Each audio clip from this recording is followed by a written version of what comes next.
Ministro da Controladoria Geral da União, Wagner Rosário, esteve ontem com o presidente Jair Bolsonaro.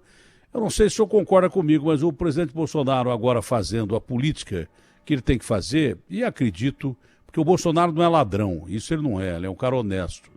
Pelo menos essa é a minha opinião. Tá? E acho que ele, mesmo perto de gente muito ruim, que ele é obrigado a ficar, eu acho que ele vai se manter íntegro e vai conseguir governar com o Congresso. Porque governar sem um Congresso no Brasil é impossível. O Brasil é um país que é muito mais parlamentarista disfarçado do que república assumida. Esse é o grande ponto. E não dá para você passar por uma pandemia, né, em crise com o Congresso, com o Supremo e daí por diante. Não dá, simplesmente não dá. Então o Bolsonaro está fazendo o que ele chamava de velha política, mas eu tenho que pelo menos ter a certeza absoluta que ele não vai usar o que ele chamava de velha política jocosamente, negociando com um ladrão, vagabundo, sem vergonha. É melhor ele melhorar o ladrão do que o ladrão piorá-lo. Eu acho que é isso que vai acontecer. Tá? Eu acho que é isso que vai acontecer conhecendo o Bolsonaro do jeito que eu conheço. Pelo menos é isso que eu espero dele ainda. Tinha muita coisa que eu esperava que já não espero mais. Agora ainda espero isso. Entendeu? Porque ele é um bom cara. Tem boa índole, quer ajudar o povo. Quer ajudar o povo tanto que ele quer fazer coisas para o povo que o Paulo Guedes não deixa. Mas, ministro, é um prazer falar com o senhor. E parece que essas fraudes que a gente teve no auxílio emergencial vão mais longe do que se previa. Porque quando eu conversava com os agentes pagadores do auxílio emergencial, vamos dizer, o pessoal da Caixa, diziam que... Deixa um cafezinho aqui para mim, senão eu vou dormir aqui. Os agentes pagadores diziam que não era tanta fraude, mas pelo jeito, o senhor que não deixa passar nada está pegando fraude para caramba. Porque a gente imagina que no meio de uma pandemia as pessoas serão legais, né? Mas eu disse aqui no começo da pandemia, eu falei, olha, é o seguinte, cara, numa pandemia ou num estado de guerra e tal, você vê o que tem de melhor na sociedade e vê o que tem de pior na sociedade, né? Pelo jeito, o que tem de melhor está aparecendo, porque tem muita gente ajudando, tem muita gente legal pra caramba, mas os ladrões de sempre aparecem. E tem fraude pra caramba, não, ministro? Tem bastante fraude. Quando a gente pega, Datena, em primeiro lugar, Datena, bom dia, prazer estar aqui contigo. Prazerão falar com o senhor. Batendo esse papo. Posso começar lá pelo comentário atrás, Datena, só fazer antes de entrar na pandemia? Estava escutando a sua fala, realmente você falou uma coisa muito bacana. O presidente é uma pessoa super íntegra e eu acho que essa busca de governabilidade que está ocorrendo, ele montou uma base antes com mais segurança. Nós temos pela primeira vez na história do país um decreto baixado pelo presidente que cria critérios mínimos para ocupação de cargos. Isso é essencial, assim, a gente não pode criminalizar a indicação política, porque nós temos nos quadros políticos pessoas super conceituadas, mas pelo próprio jogo político, às vezes as indicações não são baseadas em mérito, mas hoje nós temos o que eu ia falar, você pode dar cargo, eu fiz isso no meu comentário, você pode dar cargo pro cara, é o jogo político, é dividir para governar, desde que o cara mereça o cargo, meritocracia. Exatamente. Fiz isso no meu comentário. Isso é importantíssimo que você falou, porque hoje o presidente ele vai buscar a governabilidade com uma estrutura já montada. A gente avaliou os riscos, a gente tratou esses riscos e colocamos um controle já prévio. Então, vários nomes que são indicados estão sendo negados e os políticos buscam outros nomes que preencham critérios técnicos e critérios de idoneidade para a ocupação daquele cargo. Problemas nós vamos ter, tanto com indicados políticos como com não indicados políticos, mas eu acho que essa estrutura montada já facilita bastante e evita casos de corrupção, isso é importantíssimo. E não só casos de corrupção, mas melhoria da gestão também, né, Datena? A gente sabe que pior, eu acho que eu já vi vários estudos que mostram que o mau gestor ele causa mais prejuízos do que às vezes a corrupção. A corrupção, em média, nos casos, dá 10%, 5% dos valores discutidos. Quando você pega uma má gestão, pode chegar a 30%, 40% dos valores empregados, então a gente tem que ter muito cuidado com isso também. Não pior só com a corrupção, que mas isso, com a gestão. Mas pior que isso que a gente tem os dois, de vez em quando. Exatamente. Né? E aí é uma hecatombe. Aí é uma hecatombe. Né? Bom, aí é difícil de aguentar. Por exemplo, como é que pode 4 bilhões de fraudes no auxílio emergencial? É muita grana, né? Perto do dinheiro aplicado, é muita grana. Você vai falar assim, pô, mas estão falando em 125 bi ou coisa parecida. É que R$1 já é roubo, né? 4 bilhões, você não espera que tanta gente seja maldosa assim para fraudar um auxílio que está salvando pessoas que são os famosos sem comida. Tem sem teto, tem sem terra, agora tem os sem comida. Tem gente morrendo de fome. Como é que pode gente fraudar o auxílio de gente que não tem nem comida para botar dentro da geladeira ou botar no prato dos filhos? É terrível. O senhor mexe direto com isso, o senhor já havia me dito numa entrevista anterior que estava com as antenas voltadas aí para tentar pegar esses bandidos, não é? E 4 bilhões é uma soma fortíssima em crimes que eu não considero em crime contra a economia, não. No meio de uma pandemia, crime contra a humanidade. Sim. Olha, Datena, eu vou passar uns dados. Ontem o Augusto Nunes me fez uma pergunta, eu botei um dado estimativo, eu falei para ele que eu não tinha os números exatos. Hoje eu mandei buscar alguns dados que são inéditos aí, vou soltar eles agora. Nós identificamos nesse acumulado, nós fizemos 4 grandes cruzamentos, um em abril, um em maio, um em junho e um consolidadão em julho, tá? Nós identificamos 2,95 milhões de irregularidades. Então, casos de irregularidades são 2,95 milhões. Se nós cortarmos esses 2,95 milhões, que eu já recebi a informação que já foram cortados para a 4ª e 5ª parcela, só a 4ª e a 5ª parcela representam uma economia de 3,5 bi. Tá?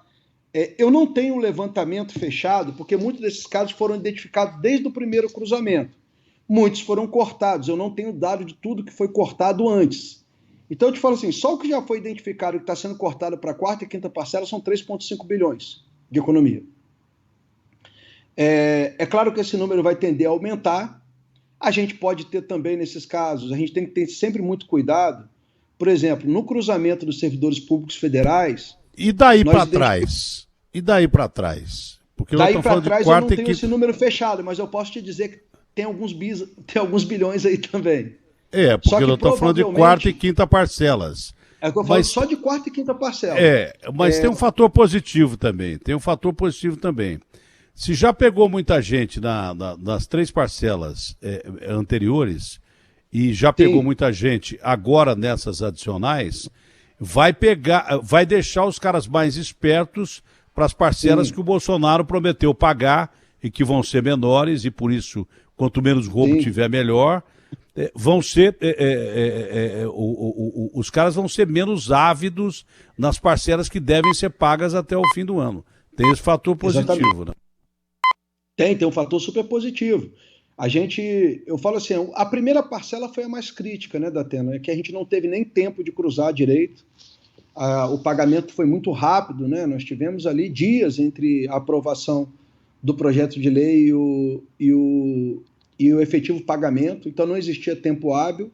Agora, a partir da segunda, nós já iniciamos com cortes significativos, né, identificando diversos tipos de irregularidade, como óbito, pessoas com menos de 18 anos, CPFs em duplicidade, CPFs em situações irregulares. Então, isso tudo foi entrando dentro do modelo e hoje, com certeza, a gente já está mais maduro, está verificando mais. Ou seja, tem muitos casos de fraude, tem muitos casos de fraudadores profissionais que utilizam os dados dessas pessoas, de pessoas que são corretas, por isso que a gente tem que ter muito cuidado no tratamento do dado pessoal, porque muitas das vezes tiveram pessoas que jamais fraudaram, mas tiveram seus nomes e seus CPFs utilizados pelos fraudadores.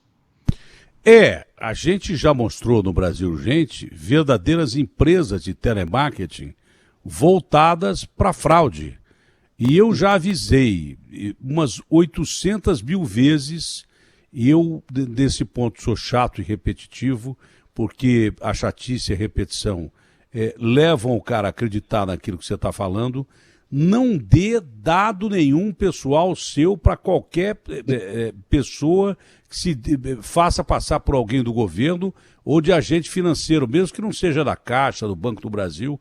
Não dê dado pessoal nenhum pelo telefone, nem dado bancário, nem senha, nem nada. Você bata o telefone na cara do cara e xingue o cara. Se quiser, eu gravo para você um xingamento e já vou gravar um xingamento padrão, que eu sou bom nisso.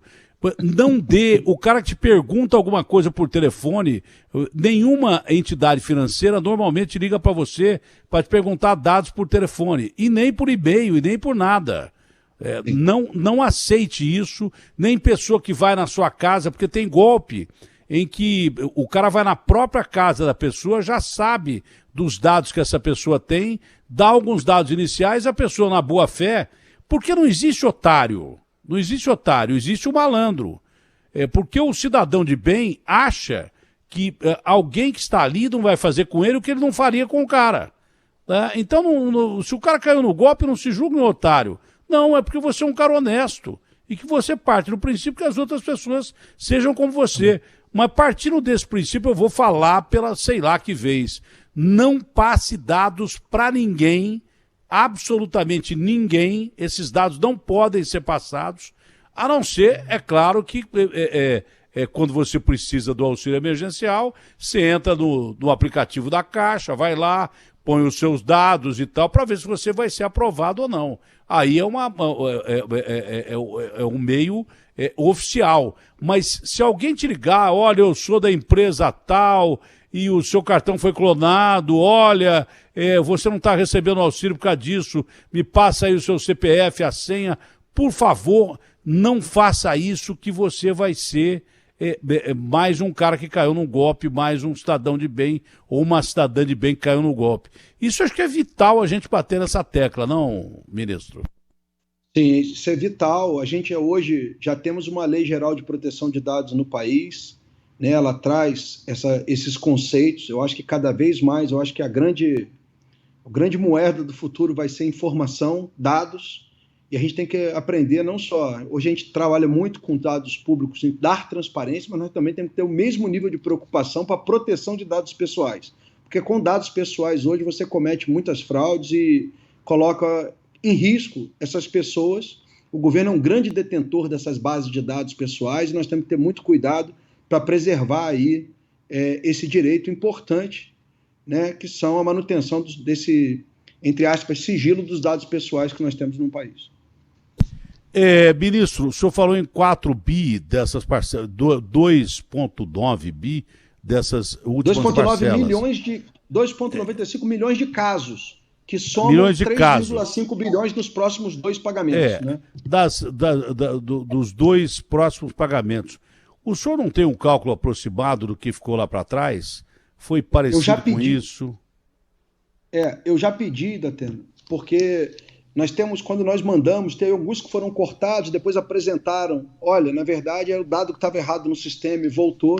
Eu pedi para a equipe olhar, mas eu não tenho esse dado hoje, né? Eu tenho aqui, se a gente vê que nós temos no acumulado 2,95 milhões de problemas, vamos supor que esses 2,95 milhões de problemas tenham passado no primeiro pagamento. Se 2 pagamentos dão 3,5 bi, isso aí já dá em torno de 1,8 bi de prejuízo no primeiro pagamento. A partir do segundo, a gente tem que verificar, né? Levando em consideração que a gente conseguiu identificar todos, né? Eu não sei se alguns casos pode ser que a gente não tenha tido capacidade de identificar. Mas esses números eu vou ter aí em breve, eu pedi para a equipe, eles vão ter que apurar os dados, verificar com o Ministério da Cidadania o que foi cortado. Assim que eu tiver esses dados, a gente passa aí para vocês sem problema nenhum. Se não identificou todos, identificou bastante. Isso dá ao governo um know-how de saber quais são os caminhos da fraude. Agora, do mesmo jeito que o governo está mais precavido e preparado para não ser fraudado, e para que, na verdade, não é o governo, né? É não fraudar o coitadinho que está lá sem comida para comer. Esse é o grande detalhe, a preocupação do Ministério é essa daí. Mas, na outra ponta, eu acho que tem que ser intensificada a operação, porque isso é um golpe federal, da Polícia Federal, para realmente mostrar para esses caras que não é um bom negócio você tomar dinheiro de quem precisa. Tá? Eu tenho a impressão que, ao mesmo tempo em que a controladoria está fazendo o seu papel, a Polícia Federal está fazendo o papel dela para botar esses caras na cadeia. Ou estaria enganado? Exatamente. Não, você está coberto de razão. A Polícia Federal vem trabalhando para a identificação desses grupos, já tem trabalho, já teve até uma operação já, mas eles estão fazendo um trabalho de inteligência muito bem feito. Eu tenho certeza que esses fraudadores em breves aí vão estar presos. Esses crimes são passíveis de punições graves, né? Principalmente nessa época de pandemia. Sim, sim. Não tem um agravante pela pandemia, deveria ter, né? Na lei, mas são não, que eles aparecem graves, mais, né? Que eles aparecem falsidade mais. Ideológica, uma série de... Exatamente. Nesse momento, assim, a gente fala que já eu falo que em qualquer momento desviar dinheiro público, nós temos recursos escassos, né, para necessidades que são infinitas. As pessoas, e muita gente depende desses recursos para viver. Então, quando você frauda, e eu acho que você falou bem, Datena, quando você tira o dinheiro dessas pessoas, não é um crime contra o sistema econômico ou contra a economia brasileira. É um crime contra a humanidade, é um cara que não tem o que comer, ele não tem o básico para sobreviver. E quando você pega pessoas que têm condições de sobreviver e fazem uso desses recursos, esses recursos não são do governo, esses recursos são fruto do trabalho suado de cada cidadão, do pagamento de imposto. Não é um dinheiro que a gente imprimiu na Casa da Moeda e está agora gastando. É um dinheiro que a sociedade colocou para o governo gerir e gerir da melhor maneira possível, para ajudar os que necessitam, para gerar desenvolvimento do país. Então, assim, é muito grave. Eu espero que a gente se conscientize disso. O país como um todo tem que melhorar em termos de integridade, de saber dessas noções éticas. Eu falo sempre que os controles são importantes. Isso é bom. Mas muito, muito mais importante que os controles é o desenvolvimento de uma sociedade íntegra. Né? Isso é bom. A gente vai precisar de menos controle. Esse é o ponto. Não, é o ponto, porque eu disse, no meio de guerra, de pandemia, você vê o que a sociedade tem de melhor, mas vê o que a sociedade tem de pior também. Não é? O ser humano expressa o que tem de melhor e vê o que tem de pior. Muita gente que não merecia o auxílio e que recebeu, devolveu. Foi uma quantia acima de qualquer pensamento lógico aí, se tratando de achar que tem bandalheira. Porque o povo é honesto. Foi devolvida muita grana. Muita grana foi devolvida, cada um. Eu não mereço isso e devolveu. O senhor vai dizer a quantidade, por gentileza, se aumentou, inclusive da última vez que nós falamos, mas se teve gente que não merecia e recebeu e que foi devidamente cobrada. O valor agora, o último dado que eu recebi, Datena, a gente estava em quase 120 milhões de reais já na conta do pagamento de pessoas que devolveram esse recurso. Quanto? E olha que esse valor, 120 milhões de reais. Olha como o brasileiro é honesto, hein? Olha como o brasileiro é honesto, olha. 120 milhões de reais de devolução. Por isso que eu falo que o bem é a maioria. Cara que não merecia devolveu. Atualizaram. Acabaram de me atualizar, já estamos em 130 milhões de reais. Pô, vamos ficar até o fim que nós batemos 200 milhões daqui a pouco. Não, com certeza. Eu acho que o brasileiro está vendo isso, está vendo como que esse ato é importante. Assim, a gente tem que ajudar. Eu sei que as pessoas estão passando dificuldade, mas nós temos que pensar o seguinte, nós temos que ter um pensamento coletivo. Se eu tenho condições de sobreviver sem, eu não devo pegar esse dinheiro. Porque isso gera um endividamento público, dificulta a vida das pessoas. Esse dinheiro não está vindo. Nós não tínhamos dinheiro no cofre para distribuir. Nós tivemos que nos endividar. E isso gera problemas para o país. Nós temos que ter uma consciência de país, não uma consciência individual. O senhor não é ministro que fala muito, nem que gosta muito de aparecer. Enfim, o senhor não é estrela, né? Tem um cara que é ministro que ele acha que ele é presidente. E quando ele acha que ele é presidente, o Bolsonaro vai lá e manda ele embora. Mais ou menos assim que funciona. Não porque estou fazendo comparação com qualquer outro ministro. Você entendeu? Mas é o seguinte, o Bolsonaro na live de ontem disse que até pela sua função o senhor participou no critério de escolha de presidentes estatais. É verdade isso? A gente, na verdade, quando tem essa escolha, você tem uma consulta geral para levantamento de informações. O Bolsonaro vai lá e fala assim, olha, dá para você dar uma triada aí para mim, dá uma olhada nesse cara aí, ó. dá uma olhada aí. Vê se esse cara é bom mesmo. Isso já acontece, né? A gente já tem até estruturado isso, nós temos um sistema específico, os dados vêm, nós fazemos um levantamento geral justamente para não sermos surpreendidos, né? Temos critérios bem específicos, tanto técnicos quanto de idoneidade, que o governo exige. A partir desse levantamento, a pessoa passou no crivo, está apta para entrar. Nada subjetivo, tudo direto. Sobre a primeira colocação que eu fiz e que o senhor respondeu sobre ela, que não era pergunta, era uma colocação, isso poderia valer para os cargos aí que vão ser indicados ao presidente Jair Bolsonaro. Sabe? Está valendo. Está valendo já? Já está valendo. Quer dizer que quando os partidos, agora não é centrão, é blocão, é tudo a mesma coisa. Quando esses partidos querem indicar alguém para o cargo, vocês estão analisando os nomes, né? Exatamente. A gente faz o levantamento todo, verifica se ele cumpre os requisitos. Quando não cumpre, a gente devolve e fala, olha, infelizmente o seu indicado não cumpre os requisitos. Indique outro. Se aparecer meu nome para ministro aí, o senhor avalie bem, por favor. Vamos apoiar. Pelas nossas entrevistas aí, espero que o senhor não faça uma investigação muito profunda. Mas é muito legal isso, viu? Muito legal, porque cai dentro daquele negócio que eu falei. Você pode fazer boa política com velho político ou com político velhaco, examinando os caras que ele te dá. Você não precisa engolir o nome que ele te deu. Você vai ver se o cara tem requisitos para atingir o cargo. Legal, eu não sabia disso. Foi ótimo saber disso. Bacana. E o governo tem sido bastante transparente nisso de falar, deputado, olha, o senhor pode indicar, não há problema nenhum do senhor indicar, mas esse especificamente não cumpre os requisitos mínimos. Eu acho que o presidente, quando soltou esse decreto em março do ano passado, ele fez ali, marcou um golaço, porque já era uma medida que a gente vinha trabalhando, precisava de uma coragem do presidente para assinar, porque os cargos são de livre nomeação, ele bancou, e eu acho que isso tem sido um grande ponto para que o país dê um passo importante rumo à integridade e à boa aplicação dos recursos públicos. O senhor tem que encerrar, porque o senhor tem uma entrevista agora, mas a pergunta de $1 milhão, né? Eu sei que o senhor vai me responder. Eu sei que o senhor não vai me responder, mas eu vou perguntar do mesmo jeito. Que próximo do Bolsonaro, é claro que todo mundo tem mais condição de saber. Mas nós temos aí, no mínimo, parcelas a serem pagas, além das 5, que até agora já estão definidas, foram 3 mais 2. Isso ajudou muito o presidente no critério de avaliação, ele subiu muito na avaliação, por exemplo, da pesquisa da Folha de São Paulo, que é feita pelo Paulino, eu confio muito, foi para 37% e a rejeição diminuiu.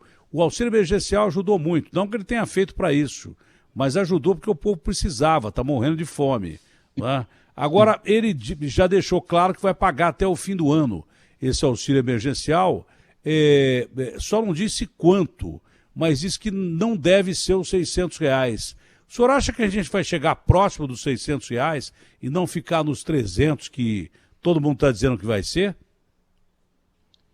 Olha, eu não sei, eu não posso te dar a resposta porque não sou eu que vou decidir, mas falando como um responsável por um órgão de controle, eu acho que o país não tem condições de continuar o pagamento dos R$600. Tá? É um endividamento muito grande, foram 250 bilhões já empregados, isso vai aumentar. Nós não temos um espaço orçamentário para isso, tudo bem que isso aí sai do orçamento, mas nós estamos nos endividando, isso aumenta o tempo de recuperação do país. Eu acho que o país já está retomando, e a partir do momento que você está retomando, as atividades econômicas vão suprir algumas necessidades de boa parte, então a gente pode reduzir, porque as pessoas já voltam a trabalhar. Eu sei que essa retomada não é tão rápida quanto nós queríamos, mas ela já está acontecendo. E aí, a partir desse momento, nós já não temos uma situação tão grave de emergência, então tem que cair. Eu estou vendo um certo otimismo do Brasil em relação a outros países. Se pensava numa... A quebradeira vai ser alta, pode chegar até 8% do PIB aí, mas tem países europeus já falando em 15%, 16%, exatamente, e daí por diante. Então, tomara que a gente saia... O Brasil já tem estimativa aí, chegando gente falando que vai ser 5%, 4%. Já não vai estar mais perto de 8%. Se for isso, temos que estourar champanhe. Exatamente. Não é? Mas eu acredito na nossa economia. Acredito muito.